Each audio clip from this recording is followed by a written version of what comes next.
Mickey Adams is the 2016 British chess champion, and he has won the tournament in tremendous style with a whole array of excellent games in the last 5 or 6 rounds. His score of 10 out of 11 has been equalled only by Julian Hodgson at Plymouth in 1992. I remember that tournament vividly because I finished second equal with Mestel.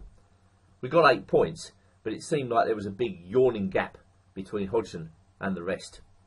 And David Howe must feel exactly the same, as his 8.5 out of 10 to finish in outright second would normally be close to a winning score. But Adams in Bournemouth simply dominated the field. So my game of the day for the final round is his almost miniature-like game against Martin Brown. Now, the player with the white piece is Martin Brown, not so well known, but having a great tournament and obviously vastly underrated at 22.52. I'm sure we're going to see a lot more of him in the future, and I look forward to IM and GM norms from him as time rolls on. He obviously came to the board very well prepared, bashing out the moves, and we're going to get a kind of theoretical scotch here, with white employing the so-called Mises variation. 6e5. This looks like a slightly inconvenient move for black to have to face, as he surely has to move the knight. But first of all, both players flicking the moves Queen e7 and Queen e2. Slightly uncomfortable looking positions for the Queen, and as we'll see, both players have to redeploy their Queen in short order. Well, white attacks the knight again played instantaneously in the game, and now black has to decide whether he plays bishop a6, or as Adams plays, knight to b6. Knight to c3, and now here comes the redeployment of both queens, Queen e6, Queen e4, making room for both king's bishop to come into the game. So Adams plays g6, and now bishop d3, again played instantaneously. What else can white do? Well, he can play bishop e2, a somewhat quieter deployment of the king's bishop. This was seen in the game Topalov versus Caruana, Paris 2016. And after bishop g7, f4, castles, castles, d6, a typically unclear position for this line had been reached, with Topalov grabbing the pawn on c6 and black content just to get rid of the pawn on e5. Black won this game in 29 moves. But Brown, well, he decides to go bishop d3. Adams plays bishop g7 and now f4. White's hoping to stifle that bishop on g7 and get a grip on the game. But it takes white a few moves now to get his grip into shape. He's got a castle, he's got to move his queen's bishop, he's got to move his queen's rook across to, say, e1. And Adams is not going to let him have that time to settle on the position. And he strikes out with f5. And this is a rare move here by comparison with other alternatives. It's clear that Adams has been burning the midnight oil at home, working with chess engines, trying to find improvements, presumably for his next appearances in top-class tournaments. And maybe f5 is one such move.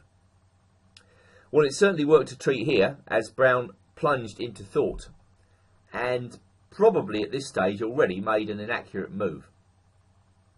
Now, in the few games that have featured f5 to date, white has resisted the temptation to take on f6 en passant and has retreated with queen e2. And then after that, black must take great pains to get rid of that pawn on e5. Well, we could have got a very unclear position if this had happened, with white able to play a very interesting pawn sacrifice here, c5. And if black takes that pawn, clearly we've got tripled pawns there, not so great, and then white can carry on by playing queen to c2, or maybe b3. As I say, in the few games that have happened before, c5 by white has been the chosen move. Going back, if c5, black can also consider knight d5. That seems like a very reasonable move, with white unable to work up too much pressure. Once that e5 pawn has gone, he can pin the knight on d5, then bishop e6. This is comfortable for black, and presumably that's the type of thing that Adams was looking forward to. But there's always a chance in a big game the other guy's nervous, he might make a mistake.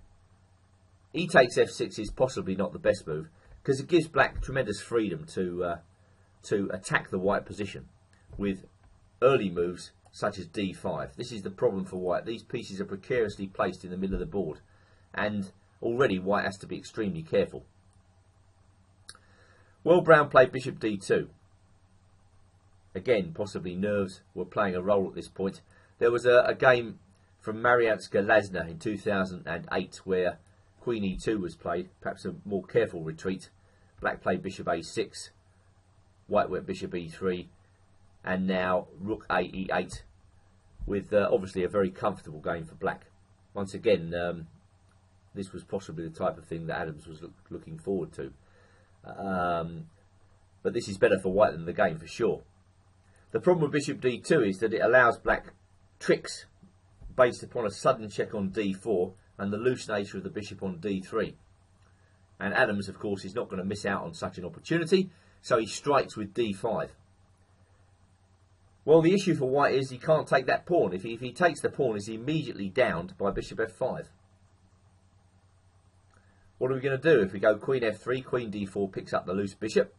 And if he goes queen e3, rook a8 just gives black a crushing lead in development. And, of course, wins material at the same time. So white already has to beat the retreat. Bishop a6, really putting the heat on now. Rook a8 is coming, queen d4 is coming, there's pressure on c4. I don't think white can hold this position. He tried rook a e1. Mickey comes in and just wins a pawn for nothing, basically. Bishop comes back to c1. And now really it's just a question of how Adams is going to win this game. I mean, Brown must have known in his heart that he wasn't going to trouble Adams from this position. Pawn down for nothing.